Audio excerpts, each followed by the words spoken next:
You're listening to Roundtable at Kyiv, and this is Logan Leong with Nikhil and Isaac. Military tensions between Russia and Ukraine have been present since independence in 1991. The most recent war in 2022 is no different, having been an ongoing situation since 2014. So essentially, what happened during the Russia-Ukraine war was initially it started off in 2014, but the most recent events happened starting February 2022, where troops were massed on the Russia-Ukraine border, with Belarus allowing Russian troops. There were two major pushes, which were the northern incursion towards Kiev and the push for Donbass, which was barely stopped within the city, right, of Kiev.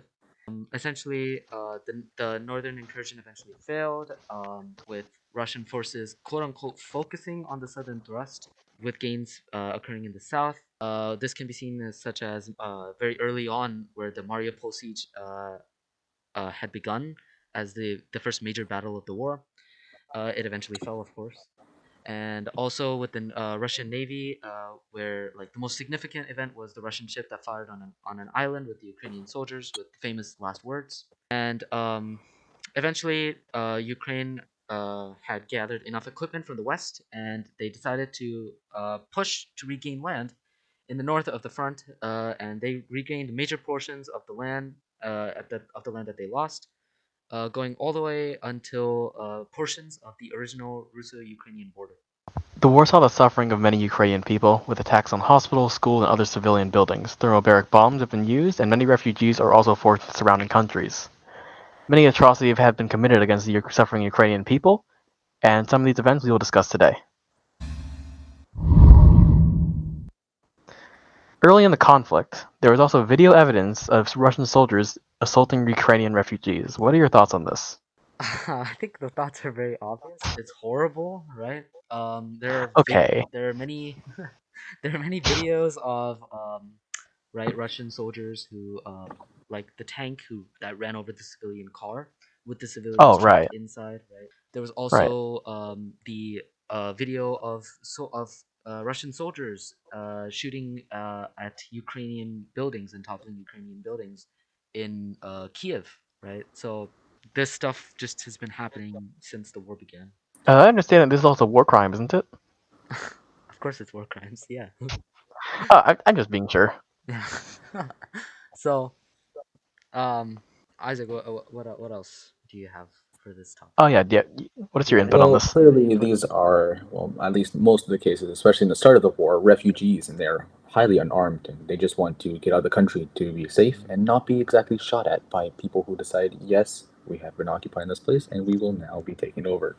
Right, nobody wants to be shot at, even just in your own land, no matter what. Of course, They're just yeah, trying to live, aren't they? yeah, Doesn't seem and so. even after leaving, they still had many issues because it became a refugee crisis, which was compared with the Syrian refugee crisis. No matter what, they had it Right, tough wherever they went. right, and I understand. This is just Putin's trying to control Ukraine for what resources, land. Kind of.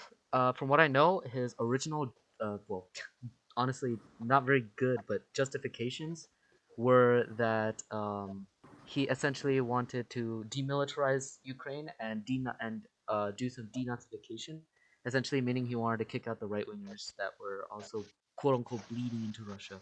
And as I understand it, the right-wing Nazi claim is purely propaganda. Yes. There is a significant portion of right wingers in Ukraine. That does not necessarily justify Russia's actions, and it is propaganda that they are bleeding into Russia and causing issues. All right. And Isaac, do you have any more input on this? I do believe he has a some kind of unified vision that he wants to somewhat rectify and revive the Soviet Union. And as we know, since 1991, Ukraine has been an independent body from it, and that could be another motive. And this is one of his early stepping stones into regaining the territory lost from the Cold War. Yes. Yes, I believe so. All right.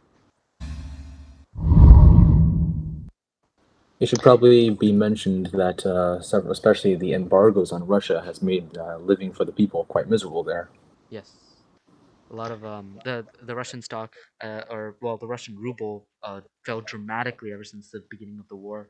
Climbs were seen, I believe, over the summer, so towards the more recent portions of the war. Why did it fall in the first place? Do you want to explain that? It's basic economics, right? So basically, the major occurrence was that Russia lost a lot of economic trading partners, where a lot of the natural gas that Russia was originally exporting started to be embargoed by other countries. A lot of the wheat that they sold, a lot of the natural resources were just embargoed, and so what ended up happening was that they began to print money to um, support the war, which, as we have seen from previous conflicts, has not uh, gone the best ways for the country involved. Yeah, It as I've should seen it probably also though. be Oh, mentioned go ahead. that this embargo and the shortage is also causing, I think, global food shortages. Yes, yeah, it has been, Global. and yeah. Oh, right. That's true. Ukraine does provide a lot of resources for a lot of the world. That's true. Mhm. More recently, and somewhat irrelevant, I heard there's a nuclear plant incident in Ukraine.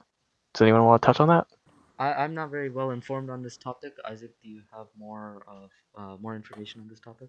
From what I can tell, there is, I'm not exactly remember by name, but I think since the largest nuclear reactor in, I believe, Europe here, and it had been under siege. The Ukrainians were hiding under it, whilst the oncoming Russians, were artillery firing at it, and this was causing concerns for what happens if the nuclear power plant was to explode.